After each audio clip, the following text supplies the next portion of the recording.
If you missed everything that happened during today's session, quite a session, we're going to get you caught up right now on the only stocks that you need to know about. It is time for our top 10. Coming in at number 10, it's Green Mountain Coffee, rather, the maker of brewing machines and coffee pods, falling a little more than 8% today. Kroger, the largest U.S. operator of grocery stores, said it will sell its own version of the K-Cups used in the brewers last year, and the company said it will also make pods for other brewers.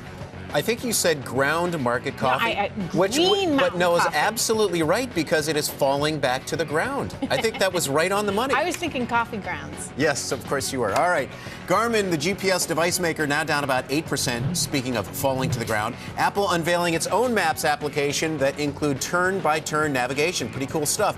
Analysts at Oppenheimer say Apple's unveiling of a mapping application may actually have substantial impact on Garmin, as you two probably can also imagine. The stock hitting its lowest level since December, Matt. Or I should say Alex, excuse me. Yes, it's me.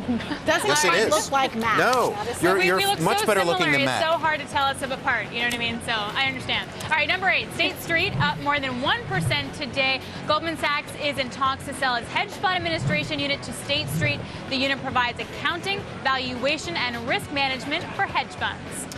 All right, and number 7 is Diamond Foods, the maker of kettle chips, falling to a 3-year low, now down more than 8%, almost 7%. Diamond Foods said it won't file its quarterly results on time to meet an extension granted by the NASDAQ. The company's been working to strengthen its balance sheet and get the business back on track ever since February. And Tenet Healthcare barely moving right now. Citigroup raised U.S. hospital stocks today.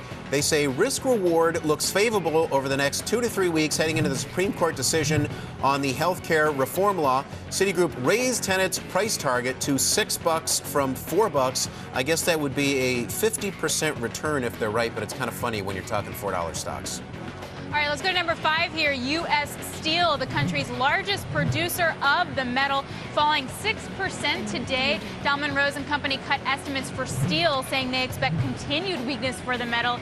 AK Steel also getting hit today. Goldman seeing, quote, no relief in sight for falling steel prices. Ouch. You do not want to hear that on this kind of day. Okay, and really quickly before we move on to our next stock, I do want to point out the Dow has now dropped to its biggest session lows of the day, off almost 150 points. S&P off 17, NASDAQ off 44. A lot of concerns, obviously, about Europe right now. Don't forget, those Greek elections are coming up this week. Let's get to our number 4 stock of the day. It's Progress Energy, rising to its highest price in more than 31 years, now up 2%. Federal regulators conditionally approved Duke Energy's proposal to acquire the company. The deal would create the largest U.S. electricity utility owner.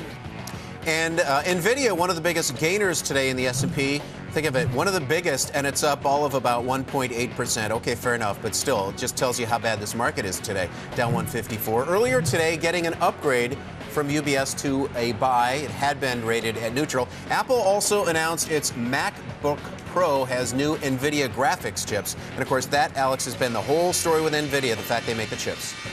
Absolutely, Adam. All right, coming in number 2, Banco Santander. Spain is requesting 100 billion euros to bail out its banks. European officials hope it will be enough following 3 failed attempts over the past 3 years.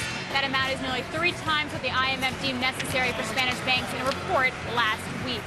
All righty, you heard the closing bell. It brings us to our number 1 stock of the day, and it is Apple, down about 1%. Lots of news coming out of the Apple Developers Conference earlier this afternoon. Apple's updating its MacBook computers, adding faster chips and sharper displays to the high-end Pro model. Apple also bumps Google Maps for its own map application with turn-by-turn navigation.